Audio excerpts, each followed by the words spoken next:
Welcome to the deep dive. Today we're tackling something, well, something pretty specific, but causing a lot of headaches, I think. Uh-huh. It's the mystery of the missing Tamiya Cera-Grease HG.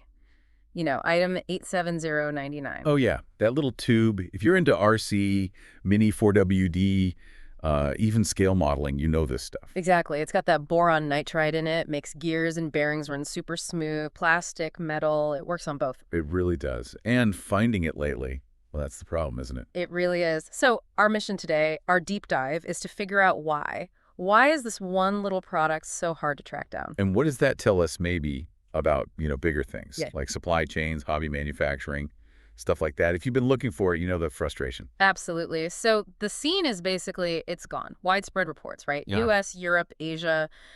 Major retailers just list it as out of stock. And not just temporarily out of stock. We're talking long waits. Yeah, like Tower Hobby saying, what was it, May 2025? That's Uh, a long time to wait for grease. It's wild.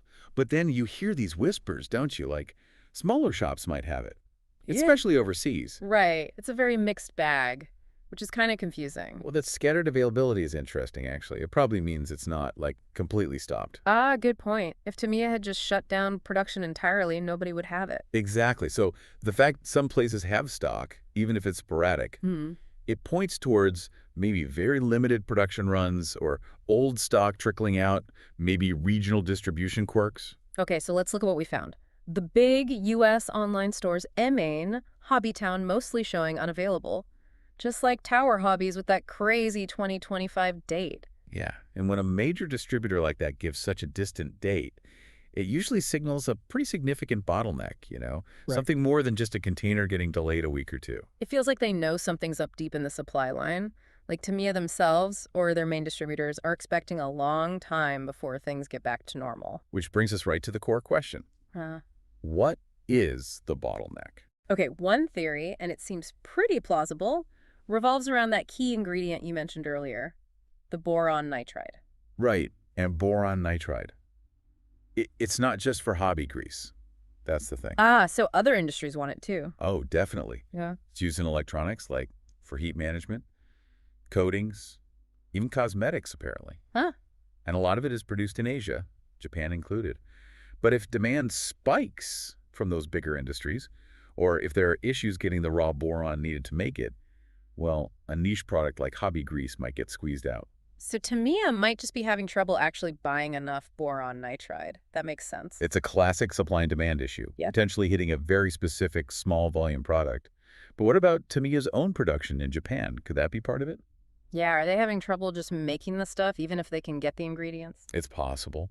I mean, even efficient companies hit snags. Maybe specific machinery needed for this grease requires maintenance or parts, or maybe they have to prioritize other higher volume products on their lines. Right, and they make a lot of different things. This grease is just one small part number. And then there's the whole global shipping mess. It feels like that's never really gone away completely, has it? Tell me about it. Always something. Exactly. Yeah. So even if Tamiya produces a batch in Japan, getting it onto shelves in, say, the US or Europe involves ships, ports, customs. All the points where delays can happen. We saw those Red Sea issues adding weeks to transit times recently. Right. And that affects costs, too. So delays, Yeah. higher freight costs, it all adds up, even for a small tube of grease. Okay, now we did find one weird thing. A Japanese industrial supplier site, Isumii, apparently listed it as discontinued sometime back. That sounds contradictory. Yeah, that one needs context. It's a good example of why you have to look around. That listing might just reflect Misumi's own industrial supply situation. Maybe they stopped carrying it for their specific customers. But it doesn't mean Tamiya globally discontinued it. All the other evidence points to no.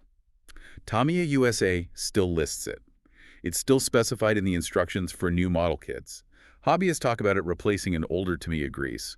So that one website seems like an outlier, not the main story. Okay, good to clarify that, because naturally, the hobby community is all over this shortage, lots of discussion online. Oh yeah, people are actively looking for workarounds. What else can they use? What are they suggesting? Well, some look at other Tamiya greases, maybe the molybdenum one or the standard one, though they're different. Others mention brands like Associated, Beauty, Mm-hmm. but compatibility is key. Right, you can't just slap any grease on plastic gears. Exactly. Viscosity matters too. Some even look at non-hobby stuff, like white lithium grease, but you have to be really careful about plastic safety there. Big warnings usual. Okay, so wrapping this up then, the most likely story for the Great Cera-Grease disappearance seems to be What? a combo deal. Yeah, it looks like a mix. Trouble sourcing enough boron nitride, potentially some manufacturing hiccups or prioritization at Tamiya, and then layer on top the persistent global shipping headaches. And despite that one weird website listing, it's almost certainly not discontinued by Tamiya worldwide. That seems to be the consensus, yeah. Yeah. It really shows how even a tiny product for a niche hobby relies on this huge, complex global network. And when one part of that network gets stressed, like the supply of a specific chemical, The ripples spread out, yeah, and suddenly you can't find your favorite gear grease. so for all of you searching, patience might be needed. Looks like this scarcity could drag on for a bit. It really makes you think, doesn't it, about how interconnected everything is. Maybe something to explore is just how versatile that boron nitride is, or how these raw material shortages are hitting manufacturing way beyond just hobbies. Definitely food for thought. Thanks for diving deep with us today.